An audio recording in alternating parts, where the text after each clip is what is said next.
kind of takes a little bit of finding that sweet spot. Where'd you get those magnets? They're a recall. I had to order them online. They were $50 because they were recalled. I had to order them out of Canada.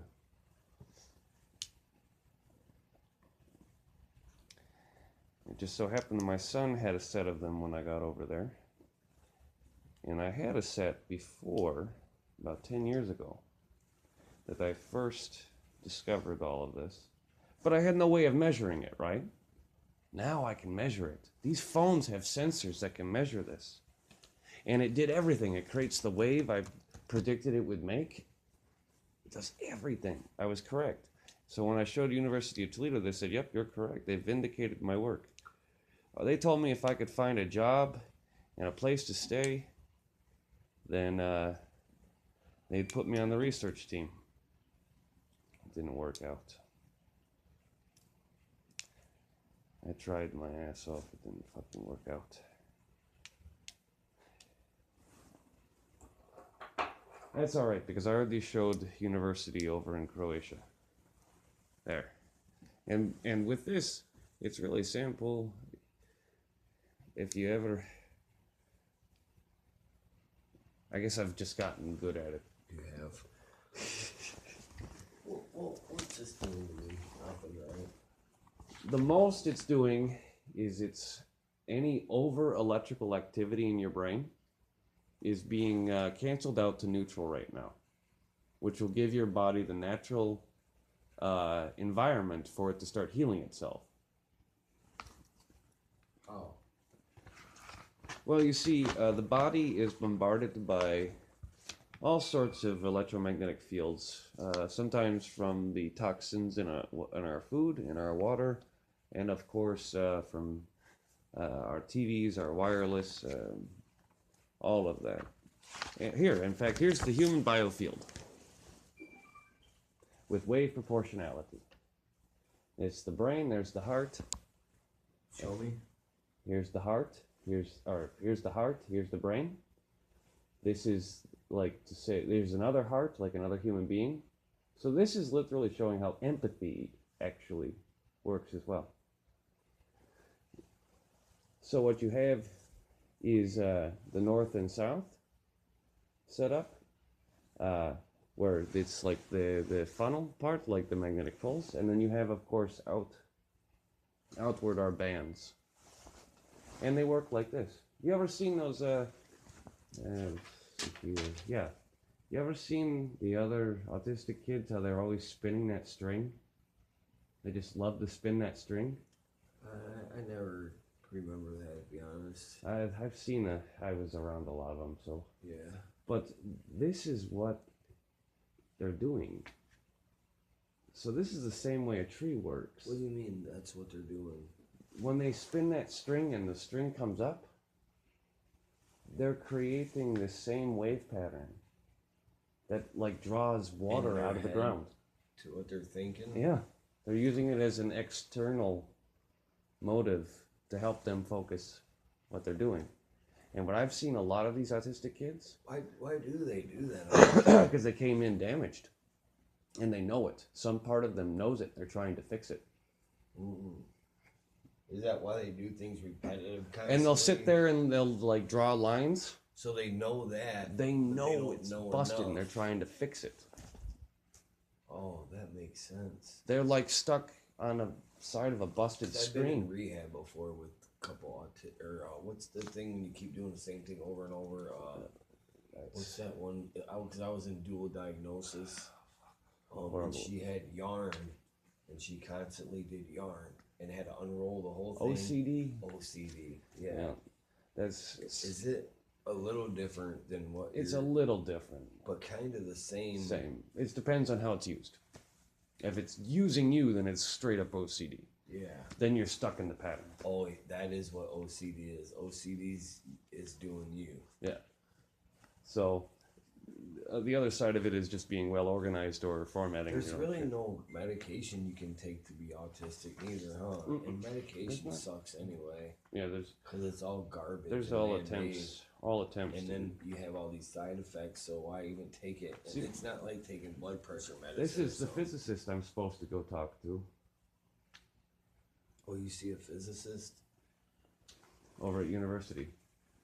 They don't let me on university. Well, the faculty and the students have no problem with me. Won't let you there now. The police have a problem with me on university. They just look at you like, oh, what's this guy doing here? Yeah. They profiled and everything. Yeah.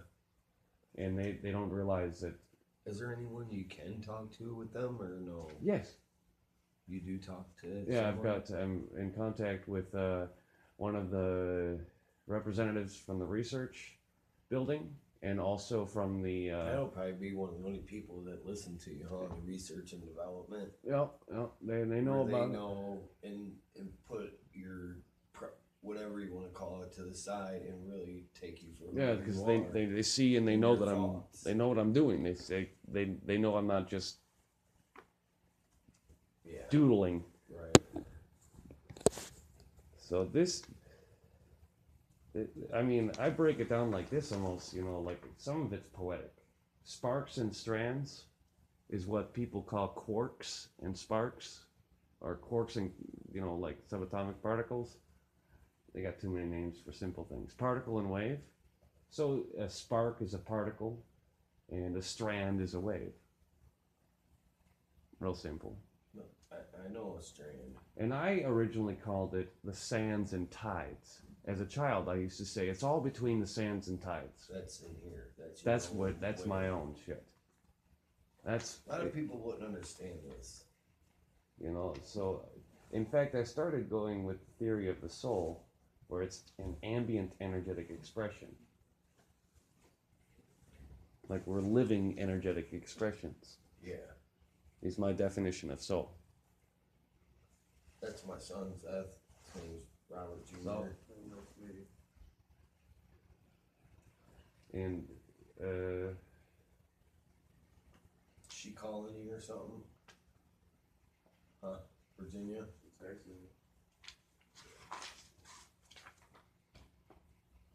let's see. Like I've already basically had to rewrite some of Einstein's work because it didn't make sense that E equals mc squared. I can't believe that you learned all that on your own, man. That's crazy. This is my life's work. This is me repetitively every time. This is the last notebook I'm gonna do. I've actually been trying to photograph it. I know a lot of certain things when I see that, and you can answer me that quick. I know you're not full of shit. I met him earlier, Robert, up at the gas station and everything, and basically just wanted to talk to him, and he's kind of like a scientist. Like, seriously? Almost forgot that I was recording. He really is. Like, there's a lot, and he's just, me and him might go on the road together. Are you camera shy? Huh? You want to say hello to YouTube? No. Okay, all right. Remember I've been telling you I want to do that?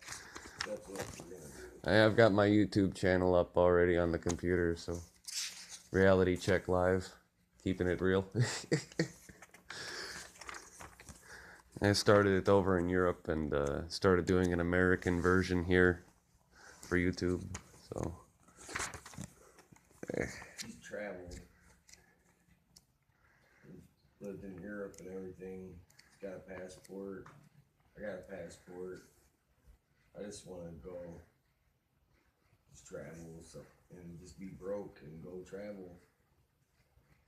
My goal is he's going to set up a foundation, not just for the vets and everything, but like we're going to set up a foundation and just travel and meet like homeless people, and just whether we buy them food or put them in a hotel for the night or whatever. He's the brains of the camera and all that, and I'm gonna take the little bit of money I got and just go and just if I can put them in a hotel for the night and give them some food, and then we're gonna set up a Facebook account to where maybe if people want to donate. you know, and see how far it'll get me. Once the money runs out, whatever, but if people start donating and, you know, that makes me feel better when I do things to help people. Yeah, I'm still working on a title. It's like, you know, I've so many times people have come up to me and said, "Oh, I'm gonna put you on YouTube," and I'm like, I never see it. It never happens. Right. So the only way it's gonna happen is if we do it. It's yeah, and literally Like be I like said, you're the brains living of all testament. that, and I got Like, the van, and yeah, we're no, gonna go, and I don't know where we're gonna end up. If I gotta pull a loan out for gas money, that's what we're gonna have to do. you know what? Like I I said, just want to see where it's gonna take us. I want to get some guys out of the cold and just hear their story. Just, you know, if we can get them out, unsung tales. just a little bit, Yeah, that makes me feel good. you know how many times I bought a meal or got a bed for a veteran and it turned out to be one of his last.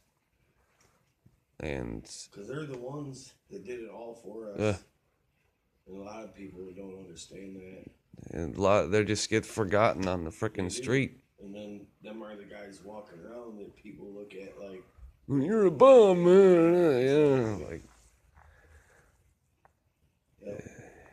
I mean, people don't know that there's a veterans army.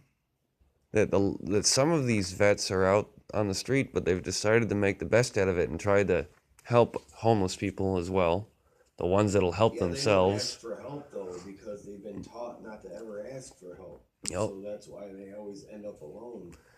Yep. Just like my cousin. That's why he's alone. He don't talk to no one. He can't explain nothing. He got blown up over there. He don't talk to no one and he goes crazy. Yeah. And that's how they all probably, not all, but that's how they end up. Slowly but surely, it catches all of us. It has to. You can't be taught to go and hurt someone.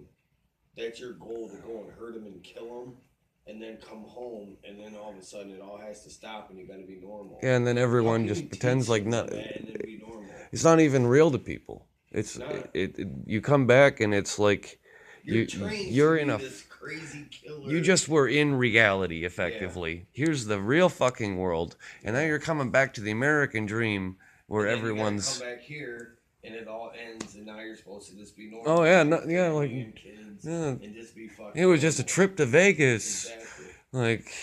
And then, I got PSD now. Yeah, of course. Now here, put me on all this medication. I've become a dope addict. Now I'm a dope addict, so everyone hates me. But I was the guy that you sent over here to solve all the problems for us. Yeah. Yeah, it's fucked up. You know that one episode of Family Guy where Meg's like just repressing the memory, and then it zooms into her head. Watch that one, really. Oh, she's so Peter, the fat guy's, he just keeps doing fucked up shit, and his wife just kind of forgets about it, represses the memory. Well, one episode they zoom in and there's a little tumor on her head that looks like Peter going, "I'm a tumor, I'm a tumor." She just told herself, "Oh, I'm just gonna forget that. Nothing's going to happen." Yeah, everything. If you don't deal with things as they happen, it does come back to haunt you.